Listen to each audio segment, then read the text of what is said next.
Zeppelin, Limp Bizkit style, and Kurt roll. Yeah, Steve's like, I remember them.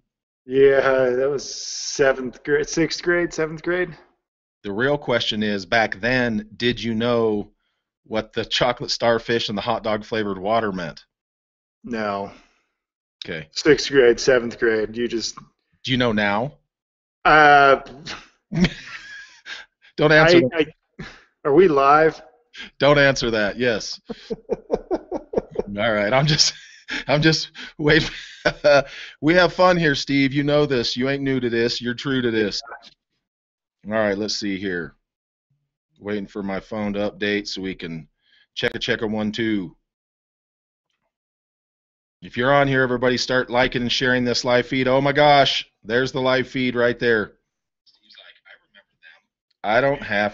I don't need that volume up. Well, hey, look at that, everybody. Matt Anderson, #1. All right, No so relation, but I know Matt. oh yeah, Matt's good people. I've been knowing Matt for a hot minute. All right, so folks are starting to roll in here. So all right, everybody, this is Greg Poole, BoJunkie Media, BoJunkieMedia.com. You know the spot, you know the drill. This is how we get down. This is yet another live Q&A / podcast / trash talking session with some of the homies. Today's homie, if you're watching, you can see who he is. If you're listening on the podcast, you're going to have to wait a minute because, as usual, we got to pay some bills. Right now, I've said it before, I'm going to say it again. I'm going to say it every time. Even though every business in the country is taking a hit right now, archery companies are no different. So if you have the ability to support your favorite archery manufacturers right now, I would encourage you to pay attention to the ones that make the things actually possible. I'm not talking about just BoJunkie. I'm talking about the entire sport, everything. So when it comes to BoJunkie and myself, some of what Steve does, of course, like his job, these companies make everything possible. So that is AAE, Kifaru International, PSE, Bomar Archery, Martin Archery, Easton Arrows, something that today's guest knows a little bit about, Gas Bowstrings, First Light Camo, Feather Vision, Black Raft Coffee Company, Viking Tactics, and our friends over at Zeiss. And with that, we are off and running. So first of all, everybody, like and share this live feed so everybody else can come on here and talk trash and hate on us, because that's how we get down. If you think you can swing it, bring it. As far as the archery questions go, we will be getting into those forthwith. I will tell you, if you are new to these particular programs, here's kind of how it works. I'm just going to be 100 with you guys because that's how we get down. These guys get asked tons of questions. You can ask any questions you want. I'll be sifting through here. I may add or slightly modify the question in order to get to a more in-depth answer. That's it. I mean, these guys field a lot of the same questions a lot, and so I like to kind of, put some spins on things to get a little bit deeper, pick the scab off, and get down to the good stuff. So, straight, I'm not sure if he's in Easton headquarters or if he's at home in the new casa, but it's Steve Anderson, the Big Cat. What's going on, my brother? Not a whole lot these days, as you probably guessed. Right. So let's talk Salt Lake City and Easton right quick. How we're now, for those that might not know, you might want to cue everybody in that Easton makes a little bit more than arrows. Yeah, we do arrows, obviously. We do a lot of tent tubing as well, stuff that goes in, say, backpacking tents, North Face, Big Agnes, some other companies. I don't work on that side, but we do, and then we do stuff for large scale, like military type tents or pop-up field hospitals, right? Things like that have been in the news recently. So we make a lot of tubing for that as well. We also make a very advanced component for a robotic surgery device that nice. is very life-saving. So, yeah, we do more than just arrows. I mean, when it comes to, we're a tubing company, right? Right. So arrows are a tube, ultimately. Right. And all of those things are made under less security than an X10. But anyway. Yes, all of those. Yeah, the X10 is made. We have our building, our main factory, and then across the street we have our distribution center. Right. And it's actually in the same building, or it's part of the same building that Hoyt is in, right? They're sectioned off, completely separate, but Right. that's where our Salt Lake distribution is.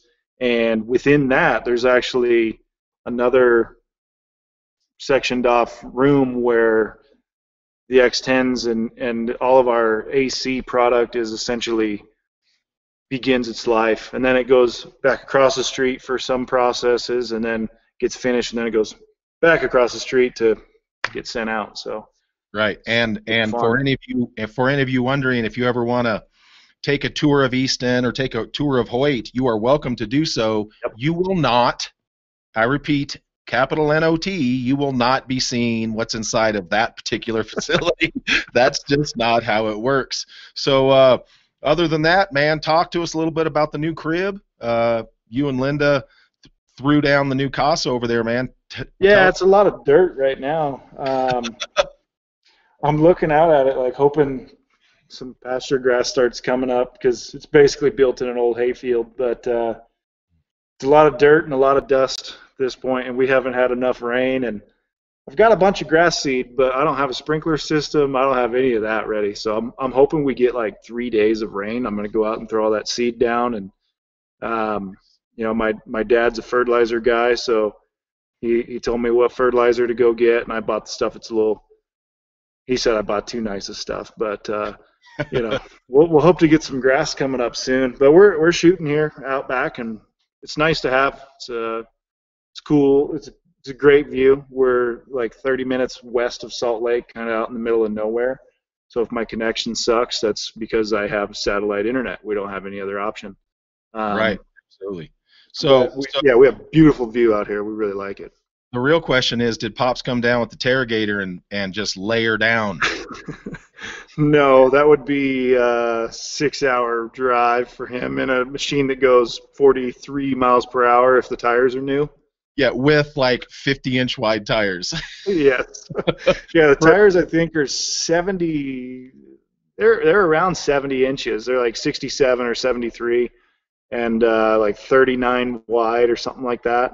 It's a monster truck tire and then some is exactly Correct. what it is. Yeah, and it has 3 of them. So for those of you wondering, Steve's dad, who is awesome by the way, he is into ag. He is a Terragator is basically a 3-wheeled monster truck that sprays massive amounts of whatever the hell he wants to put in it. And the reason the tires are so big is compaction.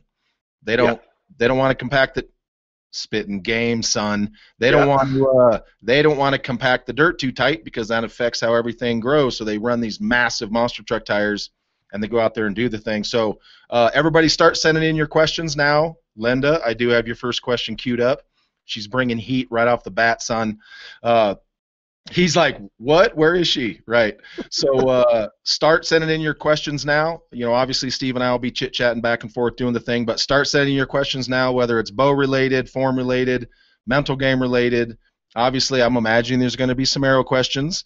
But other than that, we're just going to start doing the thing. So let's jump into this. Obviously, Linda Cho Anderson comes with the first question, and she wants to know when the garden's going to be ready. Oh yeah, we were just talking about that. So it's probably by Saturday night. Yeah. By Saturday night, he's like 10 minutes. It'll be ready in 10 minutes. She's getting. I'm gonna make like a cinder block grow box. You know, there's a lot of YouTube time on the docket these days. So yeah, last night I was looking at some grow box stuff, and I was like, why would I make one out of wood that's going to be gone in like 3 to 5 years? I could make it out of cinder block. It's like the same price. So yeah, we're going to start gardening. Time to self-sustain. Well, apparently you're going to have to wait to buy seeds, because although I'm not even going to Not here in Utah. You're right. I was just saying, I'm not even going to get into that. But so first of all, this question comes from me. Everybody like and share this live feed so everybody can tune in, because we're here doing the thing. Yesterday, when I was talking with the Freak Show, he referenced a Super Drive 19. Yeah. Now, for those of you wondering, Super Drive obviously has several sizes, 23, 25, 27-ish. And I barely remembered until you reminded me that we had talked about it at ATA. However, when Jesse mentioned it, I didn't remember that because I'm old officially now. And so I just want you to kind of explain what the SuperDrive 19 is about, what the 19 represents, what sort of size people can expect it to fall into, and then the intent of why you build a SuperDrive 19. Yeah, so let me, I'm pulling up the site so I can just give the specs too. So the 19, how do I see there we go. The 19 is, we have our SuperDrive lineup, which is an all-carbon lineup, right? It's basically tailored for 3D. Some of it works great for indoors as well. We've got 27, 25, 23.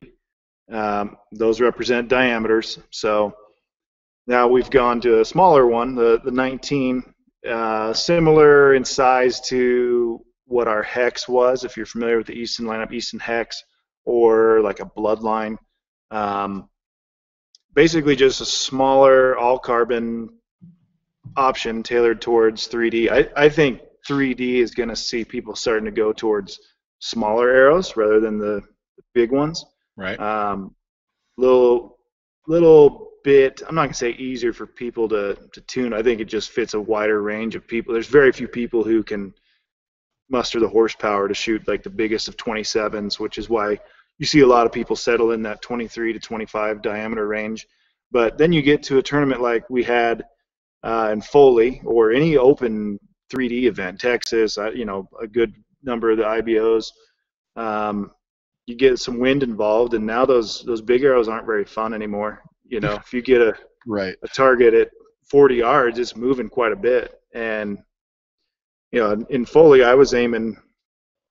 I would aim off the 10 or off the 12 best I could, and it would hit right behind the pin. So I'd go, all right, well, I guess it's not moving. So I'd aim right at the 12, and it would hit 3 inches to the left, and I'm like chasing that the whole time. So I immediately thought, you know what, I think I'm going to try those 19s. And Jesse was another guy who thought that, Donnie Thacker. So I think you might see a shift towards smaller stuff for 3D. You know, the diameter is great, but you're talking, the kid does the good outweigh the bad, you know? Sure. Well, and I mean, and I think, you know, are you going to see skinny arrows in the unknown side?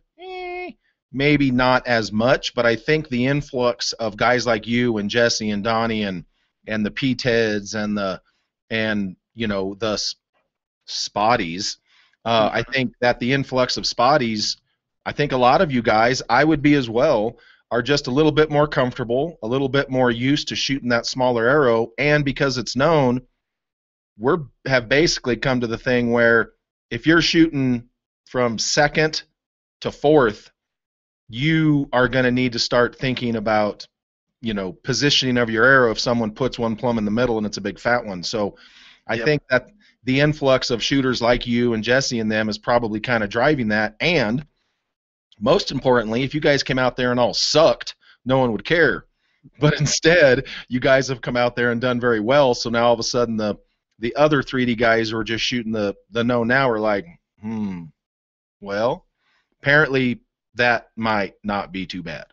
Yeah, there's, with what you said about the known category and this, the ring can fill up pretty fast, you know, especially if you have a good day on day one and then day two you're on top bail or second bail, and it's like now you're having to be real picky or just shoot safe 10s sometimes, when a little smaller arrow might help you and squeeze into a spot. And it's got its other benefits as well, and it's not that small, really. You know, it's not Pro Comp small or X10 small. And you've seen guys like Jesse who've had a lot of success with an X10 yes, on a 3D course. So give him a little more diameter. Right now he's kind of in the middle, the best of both worlds with wind and arrow size and all that. So let's talk durability right quick. Can you basically discuss the construction tech method of the 19 and how that arrow might function a little bit better at that size given the application? Yeah, so we talked a little bit about this in our ATA discussion. And for anyone who may have seen that, I'm going to assume no one watched that. And so another thing we had talked about last week is where arrows were made, right? This was a topic Yes. of discussion on the Bow Junkie Especially now. page. Yeah, because you're seeing global supply chains just get annihilated and stuff like that. And let's be honest, it means a lot to me, the fact that the Easton family employs like 300 people just within Easton. That's not counting Delta McKenzie or Hoyt, right? I think we're around 300 employees at Easton alone. That's probably more employees than all the other arrow manufacturers combined within the U.S. at least. You know, Probably pretty easily, yeah. That means a lot to me beyond just the support the Easton family gives archery. You know, archery would not be it wouldn't be anywhere close to what it is today without some of the stuff that Jim Easton did in his time, and that Greg has continued, you know, just with support of the industry. So, right. That being said, our Super Drive 27, 25, and 23 are all made in Bangladesh, which was kind of a necessity the way it was. You know, and now with the 19, we're trying to take that same construction method, a wrap and roll with pre-preg carbon. That basically means you're using a carbon flag, right, that has your resin systems within it. Right. It gets wrapped around a mandrel and then cured, and it's going to have a cellophane tape wrap, right, and then you grind all that off. If you ever seen the little hoop-looking marks on your carbon arrows, wondering what that was, that's your cellophane tape mark that then gets ground off. So that's almost exclusively been done mostly in Asia for everybody. Somewhere in Asia, Vietnam, Bangladesh, China, and then Mexico for a couple companies. They've done some of that construction there in Mexico. And strictly, that's a cost of labor thing. So a lot of hand labor in that, and costs money. So to be competitive in price, they outsource to another country. Right. We, with the Super Drive 19, are now doing that in the U.S. in our factory in Salt Lake City, same room that they're doing a X10 in. So it's the first all carbon wrap and roll arrow that we have done, to my knowledge, at least in modern time, in the U.S., and it's the only one being done in the U.S. And we kind of picked that a little bit just because it's an arrow that we forecasted the volume on to be doable for us at the size we are right now. Right. You know, should we find the ultimate goal is obviously to do everything in-house, not to do any of those arrows in Bangladesh. But I don't know that will come. We'll see. But this is definitely us getting our feet wet with it. So. Yeah, you would have, I think if you were to do that, I mean, sure, that's a great goal, but you would run into capacity issues literally before you got started. So totally understand that. All right, let's jump into these. Keith Crum asks, how do you handle the harsh pressure during a shoot-off? That's the best time. I have no pressure during the shoot-off. Like, the pressure always comes before. So Right. That's when the lights are on. You should be having fun at that point. So usually in many shoot-offs, like depending on what you're talking for a shoot-off, let's say the Vegas shoot. If you've made the Vegas shoot, you've had a good indoor season, no matter what else happened. You could suck at every other event. If you shot a 900 at Vegas and made the shoot-off, successful indoor season. So at that point, the pressure's off. Go try to have fun, right? And should you find yourself getting down to the final, I'll say final 5 because that's as far as I've gotten. That's, you start to feel a little more pressure, but at the same time, now you're like living in the moment. So when I've been in the shoot-off, I've usually shot pretty good. You're going up against the best in the world, so sometimes pretty good isn't good enough. But right, sometimes really good's not good enough. Yeah, so that's like a Vegas shoot-off, NFA indoor. It's a lot different, say, in like a World Archery medal match when it's head-to-head, because you're walking in there. Usually the way World Archery works, if you make a medal match, you do that on like Thursday, and then you shoot the match on Saturday. So you've got a lot of time to think about how much pressure is going to be on you and what kind of stupid stuff you're going to do on TV and blah, blah, blah. Right. So there's a little more pressure there. And the only thing you can really do is, again, you can say, well, I can't replicate this at home, right? There's no, this is my opportunity to do something cool. So don't be afraid that you might.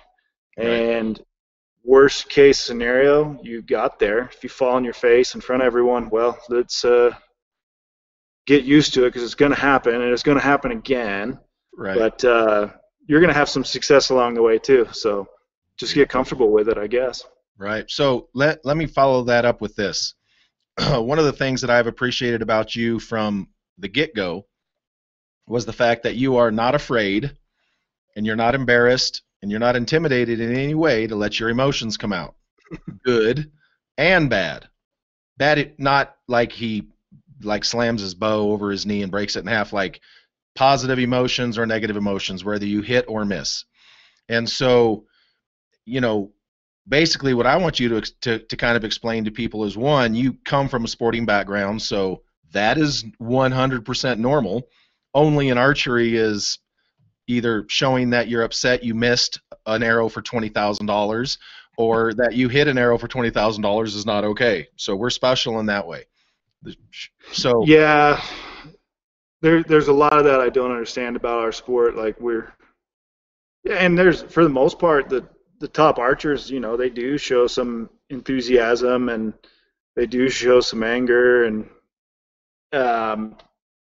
but yeah, it's there's two trains of thought, and the one thing I've kind of taken from some other guys, like Mike Schlosser said this to me once. He lost some big event, and he said, "Oh well, we'll shoot another tournament next weekend." And I'm like, man, it's true.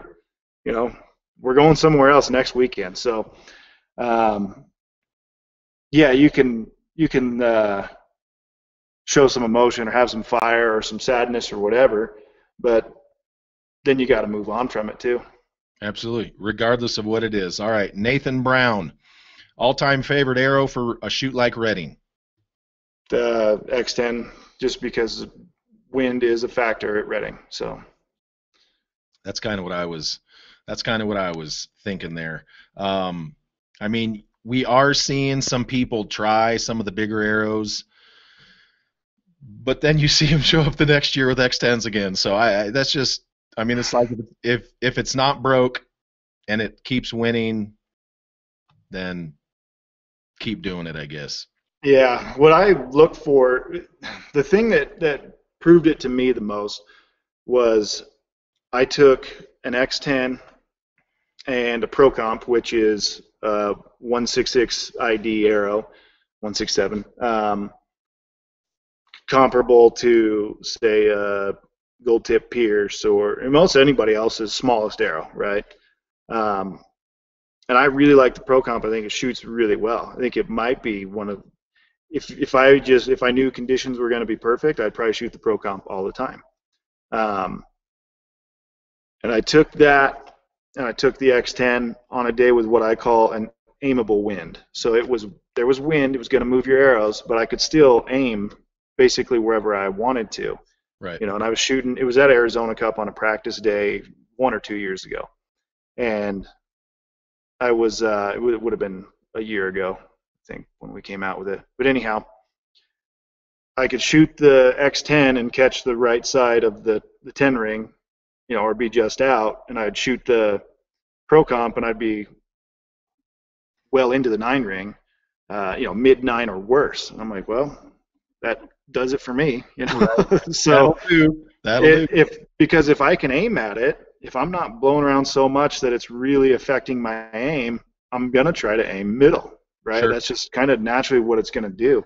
So I thought, well, I can extend my aim middle range with this one, and you get to a tournament like Redding, and you're not shooting 54.48 yards like you are a 50-meter match. You're shooting. That's that's almost I think your average shot is like what, 45 or 48. Something like that, yeah. But the tournament is won, in my opinion, on the targets that are like 53 to 88 yards, and then don't do anything stupid on the short stuff. But right, like those 19-yarders that are like that big. Yeah, try not to do anything dumb on those, which I always do. But the ones that I think really make the difference are like the 53-yard deer, sheep. I want to say there's like some goats or something. 53 to 58 yards. Those ones, that's where a lot of guys miss, and they don't necessarily think about that because everyone wants to go and practice at 101 yards. Right. Everyone wants to bomb 88 yards. I'm like, well, okay, that's 4 shots.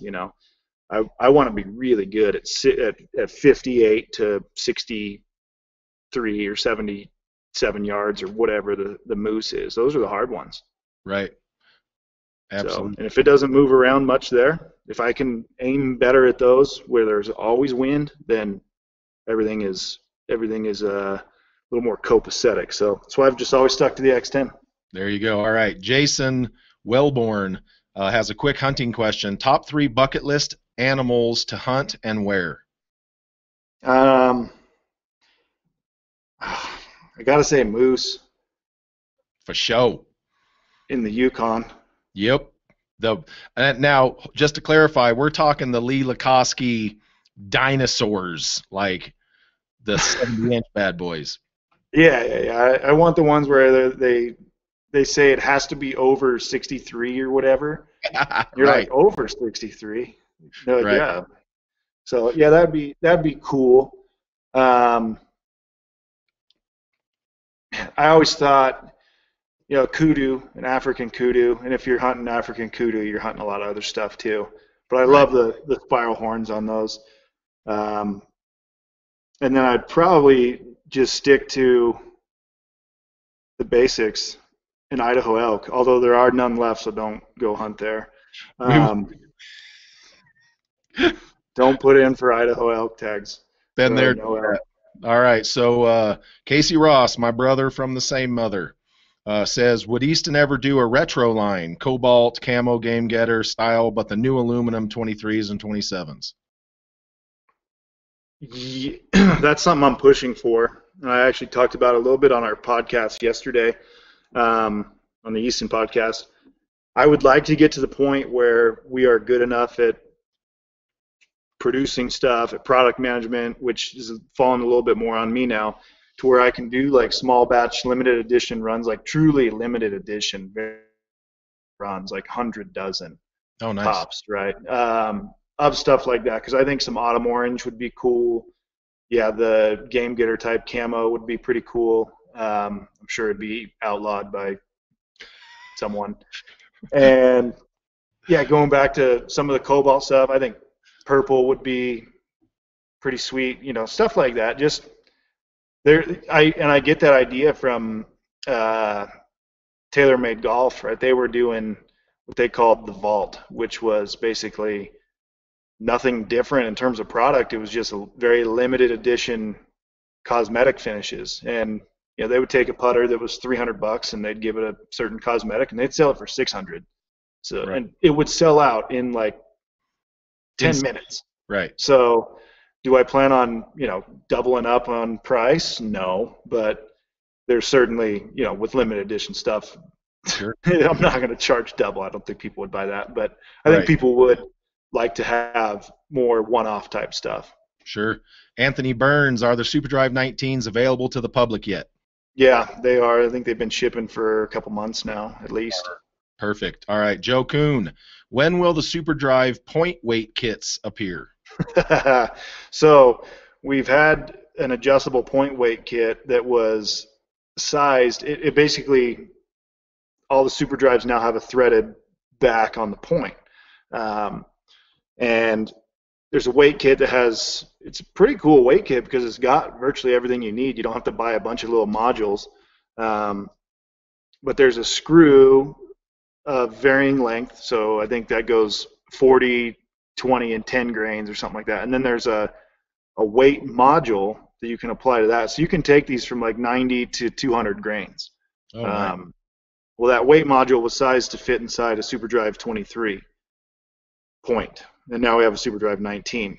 And we want one kit, right? We don't want multiple kits. So we're getting that module resized to fit inside the 19 point. And for whatever reason, that's taking longer than it probably should, but soon. It's coming. Yep. All right, John Arneth, why would you think that the SuperDrive 19 would be better than an ACC? That's he did not very fair point. He did not specify for what. I'm going to assume he means for 3D. Me too. ACC is an awesome arrow, no doubt. I think that's one I would probably give a run to as well. It's just a little heavier generally, so for people who do want to maintain some speed, SuperDrive 19 would be a little more ideal. All carbon construction, if that's your thing. I loved AC construction, you know. Right. So there is a good chance you'll see me trying some ACCs, but ACCs, they're an awesome arrow. They're just it's kind of upon me to make sure we need to freshen up some component offerings there and things like that. So like there's no adjustable weight point for ACC. Right. You know, that would be ideal. So sure. That might be the only reason you wouldn't. There you have it. All right, Matthew Fife wants to know if you could hunt any prehistoric animal, what would it be? Prehistoric animal. Well, we still have a couple of them running around. I would have to say probably one of the flying ones. Like a pterodactyl? Yeah, pterodactyl, small pterodactyl, whatever.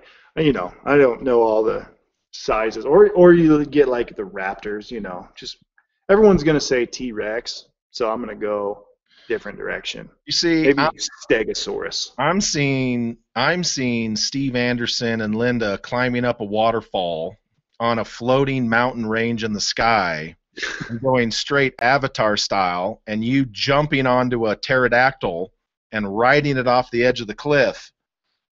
That's kind of how I'm seeing you get down. I'm changing my answer. I'm going with a Stegosaurus because they got all those plates on the back. You could use them as dinnerware later on. Exactly. So let's get into some. Not that you and I are in the majority in any kind of way, shape, or form with our draw length. However, very much outliers. Exactly. But what sort of advice would you, because look, folks, like when I talked to Levi the other day and Jesse yesterday, yes, Jesse and Levi were shooting amazing scores at like 10.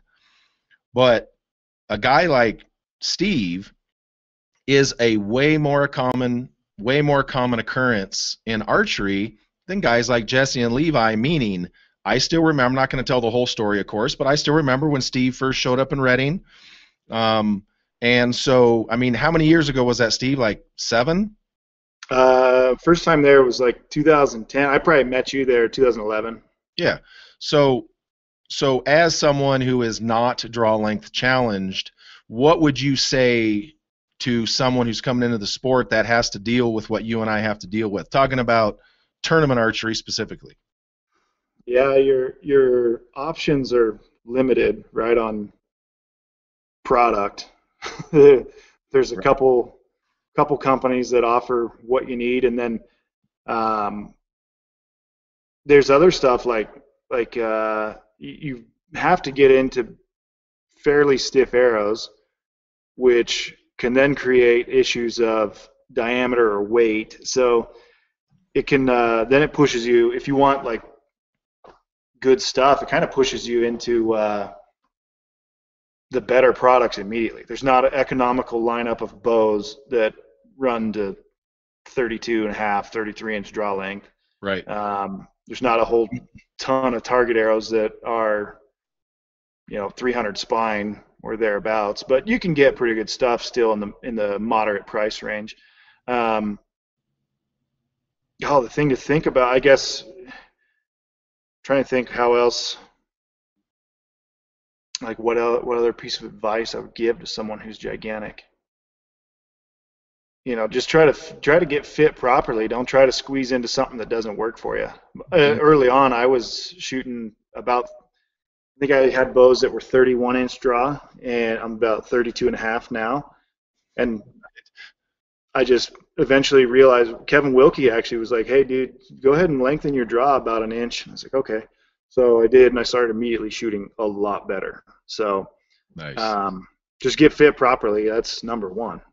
There you go. And that's probably the best advice you're ever going to get, regardless of, regardless of what bow you have. I mean, my first real compound bow, I was a Pearson 551 Pro Series that not Maurice, but the other shop in Klamath Falls had twisted up. It was like 89 pounds, and it was still an inch plus too short.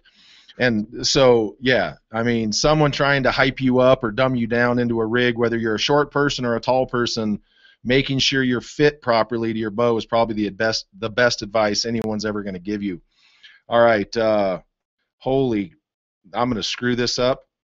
Fragarok Tamiv, if I got that right, I'm quitting right now. Sorry if I butchered your name, brother. Says, will you be making a non-hit insert collar system for the micro diameters, and then best way to straighten an FMJ after use? Non-hit insert system. Well, we do have our titanium outserts for our 4mm product, and then we have aluminum and stainless options. They're coming. They had a little hiccup early on, but yeah, those are coming for the 5mm options, like the Axis and FMJs. In terms of straightening an FMJ after use, I mean, with normal use, you'll never have to straighten it. So if it hits something, or got hit by another arrow and bent, the thing about them is, if you bend an FMJ, you likely would have broke the carbon arrow. That's everything I've ever seen. That's kind of the way it works. But I mean, I guess you could buy an arrow straightener. I don't know many people. It's not cost effective. If you bent it via hitting something or whatever, probably just toss it. AAE makes a really good arrow straightener, but it ain't $99. Yeah. So we're talking back in the aluminum arrow days when all them old heads actually straightened arrows pretty much every 2 days. Yeah, it does work great. Spend a lot of time. Yeah, it does work great. I've actually, believe it or not, I've actually straightened some X10s with it. Really? However, yeah. It took me so damn long. I did 2, and I quit. Like, I took my two worst ones just to see. It's not like I needed to. I literally took my 4-year-old ones, and I'm like, all right, let's see. You can, but you better have nothing but time on your hands and patience. And I did 2. One of them was good. I didn't even finish the second one, and I quit. So most people would be more likely to do more damage than to actually straighten. Because if you don't know what you're doing, and there's a lot of, like, our people who do that, they're very good with their hands. Like, that's an art form. I actually did one the other day. We had a continuous improvement project we were doing, and we were going through the factory looking at some stuff, and our head straightener guy in straightening, he said, "Hey, Steve, go ahead and try one of these, so you can see what it's like." And I promptly ruined that arrow. So it was 23-15 or something like that. Promptly ruined it. It's not easy. I'm not going to tell you the second X10 that I tried survived. But I'll so, all right. Mark Ritchie asks a question that everybody wants to know, and that is, what are our thoughts on when we might see the chutes open back up, or are you guessing our outdoor season is going to be a wash? Right. Well, based off of the speed at which everything has rapidly ramped down, I mean, we were supposed to have 2 million people dead or whatever, and then, all right, I didn't want to get into the COVID thing, but it's all led to people's just absolutely abhorrent ability to compute statistics, right? And just continuously poorly produced models that people love to grab onto something that it says and then not look at what the detail actually is within it. So everyone's saying like, oh, we're not going to be doing anything until, blah, blah, blah. But I'm going to guess we're the people who put on tournaments are going to be going, they're chomping at the bit, and they're going to be a little more aggressive than what you may hear. So I'm going to guess we'll be shooting outdoor season. It might be pushed late, right? But they're going to get creative. The one thing this might do is shift things. So I was pretty excited to shoot indoor nationals in November or whatever it was originally a proposed date for moving it. Yeah, I was like, this is awesome. This is exactly when we should shoot indoor nationals. Like, we shouldn't be shooting once Vegas is done. Indoor is done. Quit indoor. Just be done. So let's put the other major event right at the beginning of the season. Let's do it. Golf does that. The Masters is in April, and it's not at the end of the year, and it's like the biggest event. So why can't we start moving major events to the beginning of the year instead of stacking up the whole season in January? I mean, we run most of our biggest events mid-January to mid-February, and then we kick around for 5 weeks and we shoot another one. It's like, why don't we move some of this to the beginning of the year and then, go that direction, the beginning of the season, I should say. But yeah, I'm hopeful we'll be shooting outdoor June, July. We'll see. Yeah, I agree. I mean, obviously, anyone that follows my personal social media knows that I've been trying to keep things quiet about the COVID-19 deal. Real quiet. Trying to keep my opinion to myself. But yeah, the models are falling apart. I mean, not to take up too much time on this, but the numbers are not adding up. All kinds of frauds being exposed. It's going to fall apart quick. And when it does, basically, here's my opinion. Once the federal government says open back up and the governors have to realize they got to pay for all this crap themselves, they're going to be forcing people to get back to work. So I am foreseeing these things start to roll out probably mid-June is my personal opinion, Mark. The only reason that they might not roll out mid-June is because there is a certain threshold. For instance, using the NFA Indoor Nationals, because I talked to Bruce Cole about this on a podcast.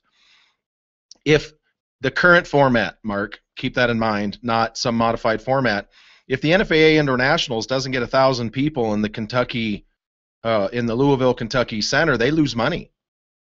So you can have an Indoor Nationals elsewhere and still cover, but you're not going to have these organizations and these shoots aren't going to have them in the same place for half the people because they'll lose their ass. They'll lose way more money than if they just don't have them. So you will see some restructuring.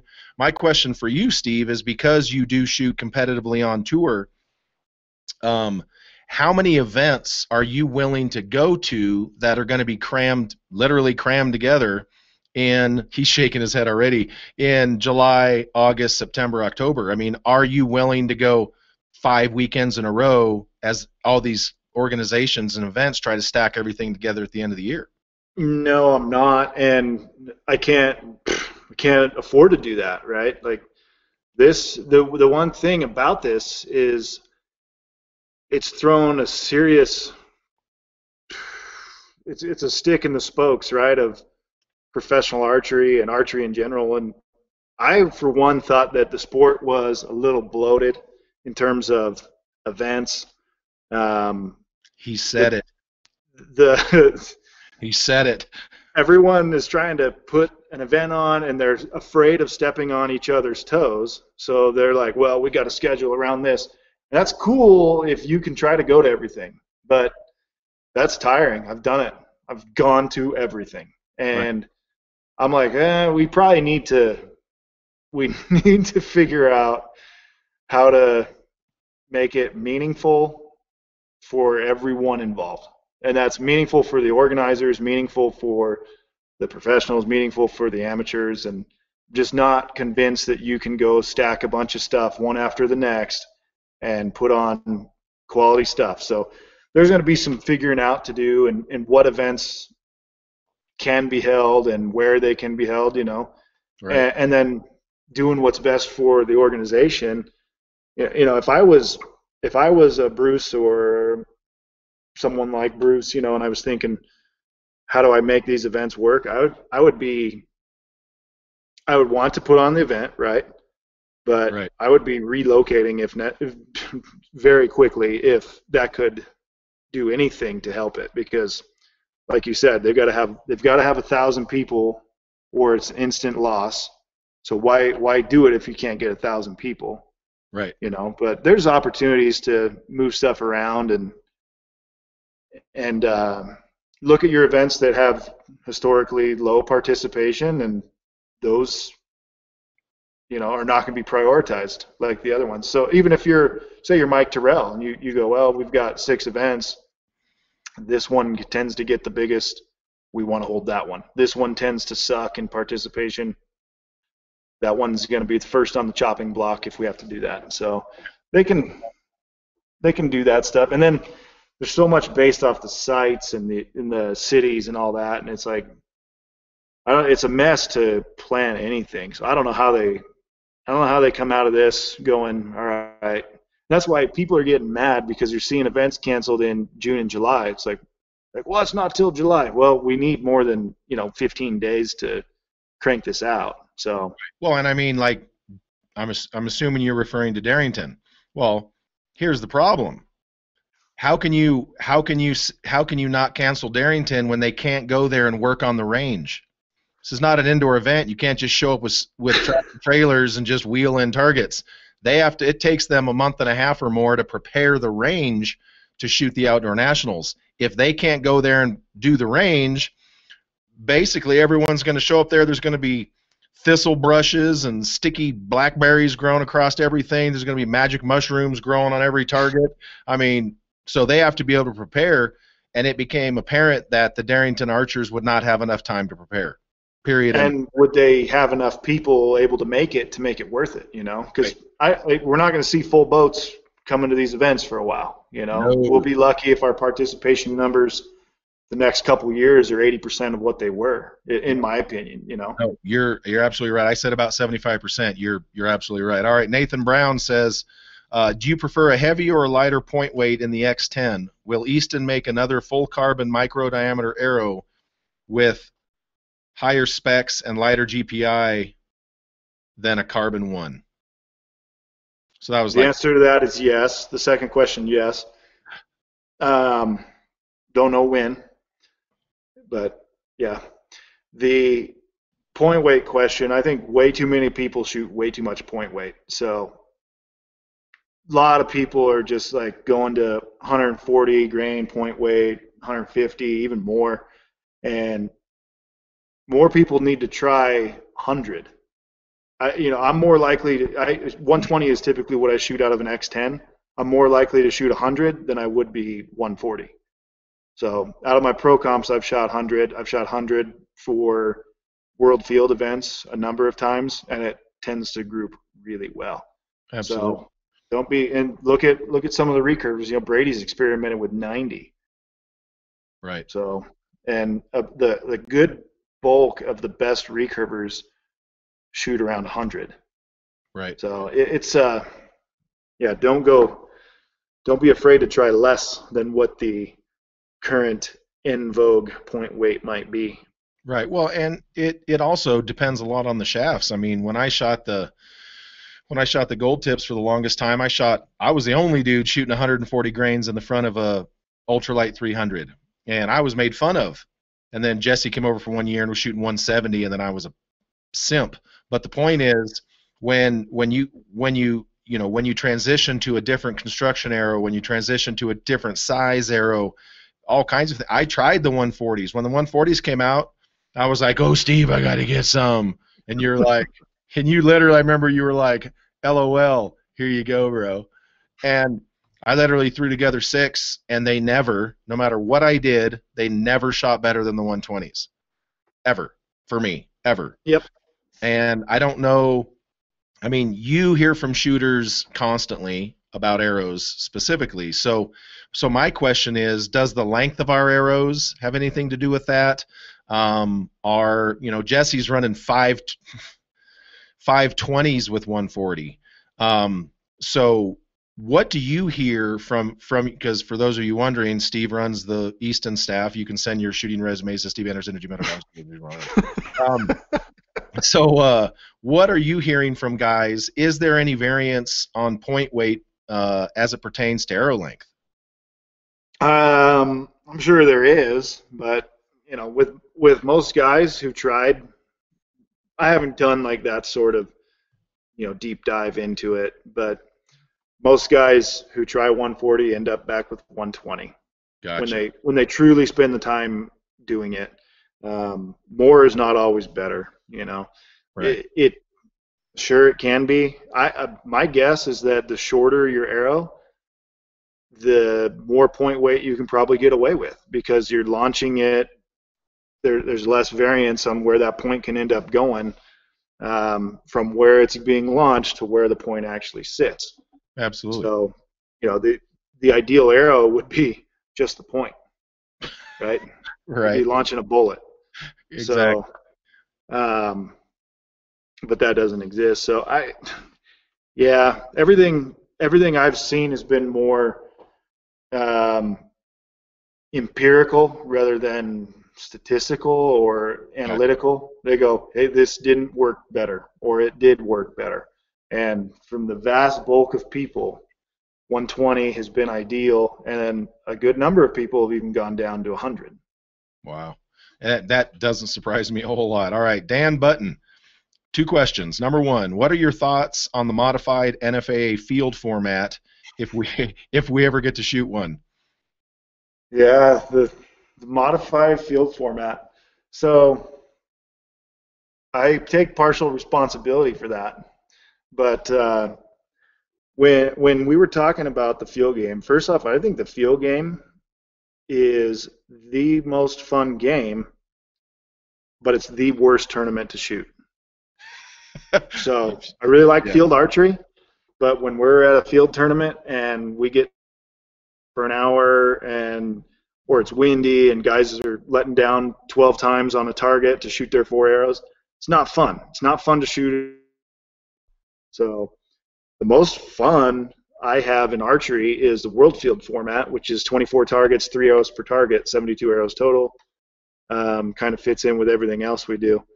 And so I brought it up. I said, why are we doing things like walk-ups? Why? And I said, why shoot an 80-yard walk-up? Just shoot 4 from 80 yards.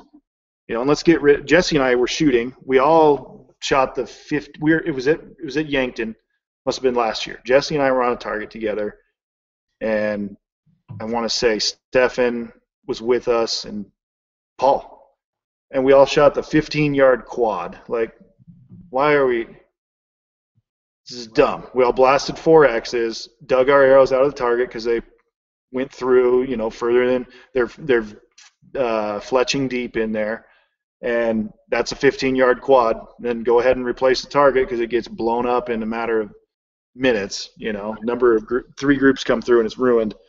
Like, why do we have targets like that for the pro group? Right. And walk-ups are stupid. Fans are stupid. They're a huge waste of time.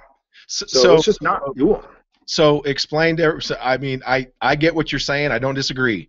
But for those listening who either have not shot field or didn't come down to our nationals and are literally listening right now, going, "What?" Explain to them exactly what you're talking about. What we're talking about when you say modified field round. So I don't remember the specifics of the modified round, but it's a 3-arrow. It's 3 arrows instead of 4 per target. Then I don't think there's any walk-ups, and I don't think there's any fans. And I want to say they said they're getting rid of the 80, which was done because they can't find. It's hard for a lot of courses to put in an 80-yard target, I guess. Okay. So that was not my idea. My idea was keep the 80, get rid of the 15, dumb. Get rid of the what's another like minimum distance. Basically, get rid of the minimum distance for the target size targets, and that I think that would include like the 35-yard fan and some other stuff. Right. And let's just shoot them all from the max distance. And then on hunter day, let's shoot them all from the max distance again. Let's not bother with walking up 4 times. It just takes so freaking long to shoot the field round. Right. And this. Well, it doesn't until it does.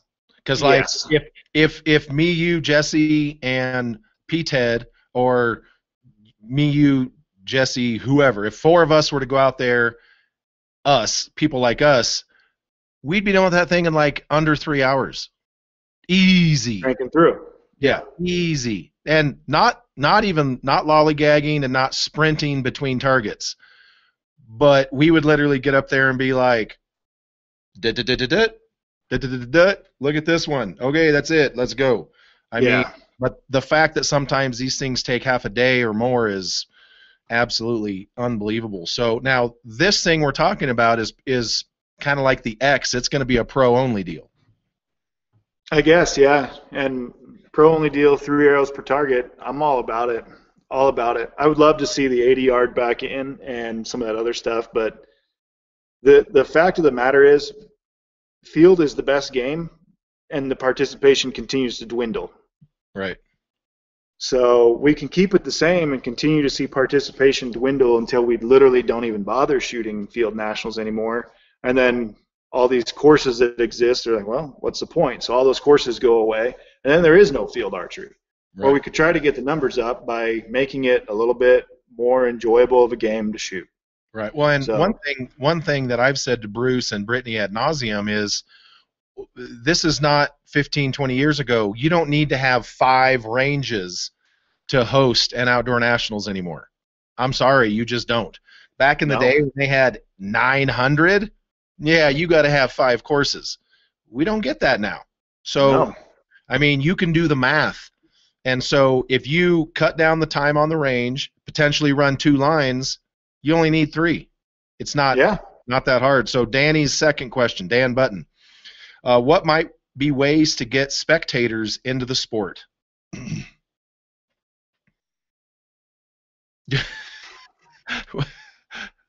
Right. That's if I had that answer, I probably wouldn't be working, at making products. I'd probably be working for Bruce and everybody else. I don't know.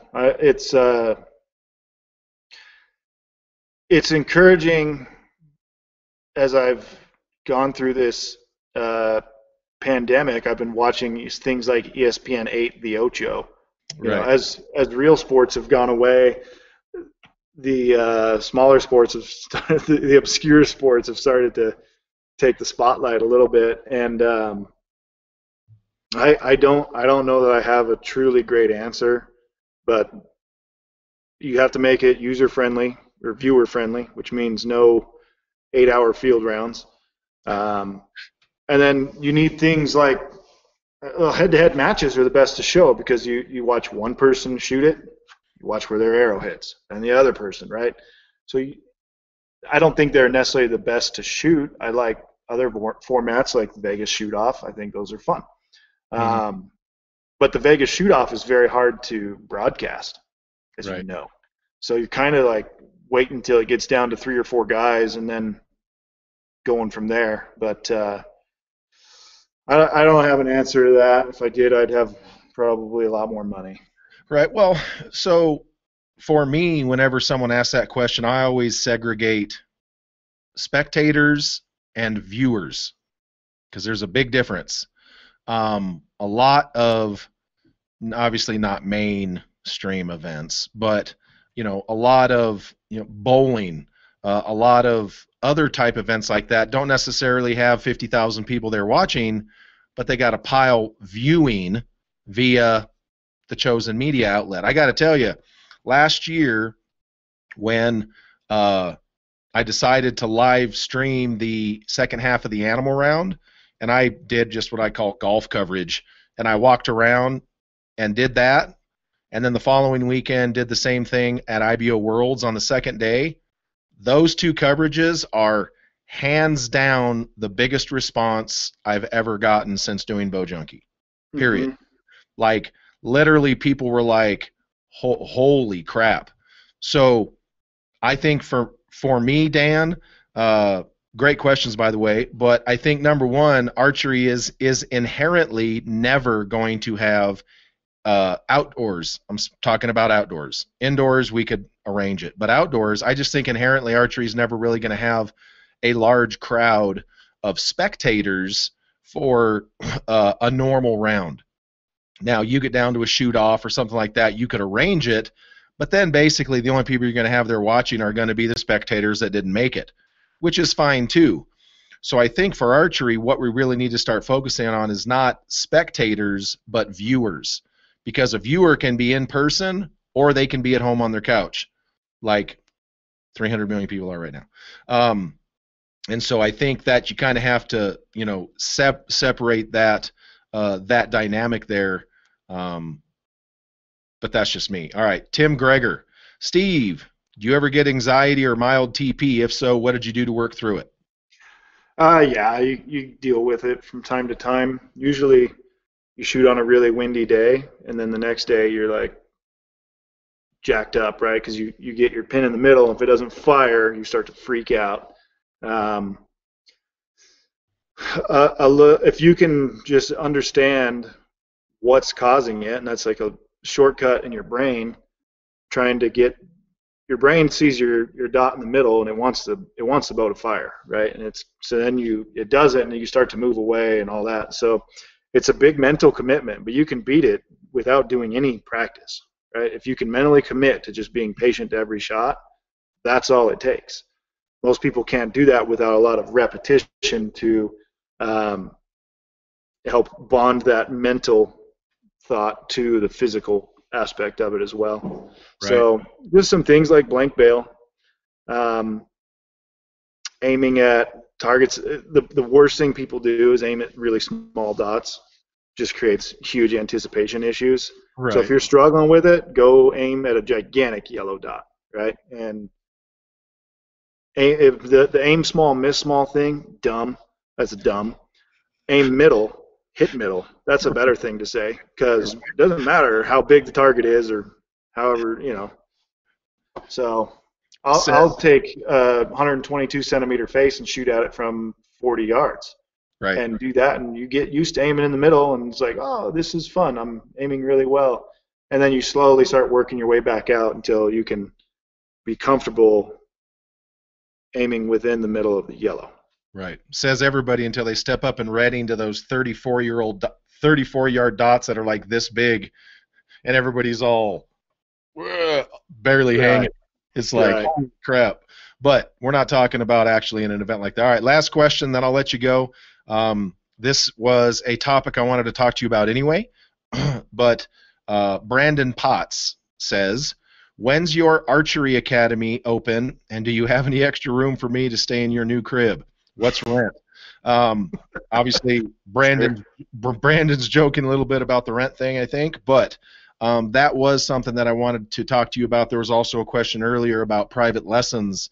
And so for those of you that had heard, I talked to Steve about it a long time ago, Linda as well, is that part of your new house out there, I'm not sure on the range situation for indoors, so I'm not going to speculate for you, but starting some sort of an archery academy was part of a long-term plan for you guys. So kind of give us an update on where that's at. Yeah, so in the basement we've got 4-lane range, so we could shoot 8 people in there. Need to get some stuff arranged so the people not shooting have a place to hang out and whatnot. But it's a good setup for teaching in person. In the basement we've got the 20-yard range, and we've got couches and chairs and places for parents to hang out or whatever. And then outdoors we've got 110 yards if you want to bang away that far. Nice. I've got a full ASA range as well, minus the 2 new ones. So nice. There's any type of training you want to do, and then you can go up. The windows are really dirty, or like I said, it's dust, or I would show you out the window. But if you wanted to find a cliff to shoot off, we'd drive 15 minutes, and I could find you a cliff to shoot off, so we could shoot some field simulation and all that. Yeah, we do want to do some in-person stuff, and we have been doing during the pandemic, we've been doing some online type lessons, and it's been working pretty good. I modeled it after a fly fishing lesson I got, where basically, a lot of people, the problem with a lot of coaches is they want to bring you in and go, all right, we got to do this my way. And I want to be like, what do you want to work on? Right. I want to tailor it to something specific. I'm not a youth basketball coach where I'm going to teach you how to dribble, right? You got to come to me kind of knowing that already. So then we can get into some detailed stuff. Basically what we've been doing, we'll do a specific period of time, 45 minutes to an hour or whatever, some evaluation. Then I write up like a lesson plan, and then they go away for a week or whatever, however long they want, work on it, and then part of the lesson they already paid for, they come back, we go through that stuff again and see what's been working. If they want to continue on from there, great, we start working on some other stuff. But yeah, and it's pretty reasonable. I'm not out here trying to promise every kid that they're going to be in the compound Olympics someday or anything like that. But yeah, no comment. And we can get, it's better in person if we can get back to the point where people can travel around and all that. The best part about doing it in person is Linda's really good at teaching. I'm really good at conveying ideas mentally, and then I can also dive into the bow and things like that. So I think the most important part is that the shooter understands what they're dealing with, right? A lot of people come and they go, I don't know, can't you just look at me and fix me? It's like, no, I need you to provide some feedback, right? So Linda is really good at knowing what's happening. So she'll tell me, hey, I think this is going on. Boom, I can make an adjustment to her or her bow based off what I've learned over the years. So in person is obviously ideal for that. And but yeah, we're looking to do more of that with your intermediate to advanced level archers. Nice. So how does it work? Say if Joe Bag of Donuts from Indiana or Illinois or whatever, say that they want to actually come get private lessons. How does that work? You guys got a dorm situation? Is there a hotel down the road? I mean, what's your guys's, what's the lodging? They can stay we got 2 bedrooms available. So, nice. A third that has office crap in it. But yeah, there's a nice bedroom in the basement. They can stay in there. The ideal thing about it is, we aren't going to shoot 8 hours a day. No one can do that. Their arms will fall off. Right. But you can come here, stay with me. I cook your food. I'm pretty good on the Traeger. We can go do other fun crap around Utah while we're not shooting, but you've got everything you really need here. So, gotcha. and we can work it out. If you just want to come here and train and not deal with me, okay, I can figure that out. I'll go away. Nice. And so what sort of student numbers, what sort of availability are people going to be looking at, and where can they go to schedule and see what the calendar looks like? Best thing to do would be message Linda or I directly. I don't know if we want to get into doing super large groups, but we're open to discussing anything, Gotcha. Best way to do it is 2 people, right? The more the merrier, and they can split costs and things like that. So nice. But yeah, we keep it flexible. We can tailor a plan for anybody. That's it. Unless you want to bring a whole school of kids here, don't do that. I don't want that many kids. Right. There you go. All right, well, hey man, I really appreciate you spending the time with us today. Let everybody know where they can keep up with you and Linda on the World Wide Web, and where they might go to send a message to inquire about person-to-person coaching. Yeah, my Facebook is facebook.com/BigCatArchery. My Instagram @SteveAnderson88, and Linda's on those too. I can't remember her exact handles. Linda, I'm pulling it up here. You're so busted. Yeah, I think it's Linda_8A. Yes. Linda_8A on it. Okay.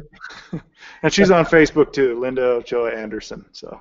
Awesome. Well, all right, brother. I appreciate it. That's Steve Anderson, everybody. He is he is the big cat. He works in the industry, shoots in the industry. He has had a tremendous amount of success.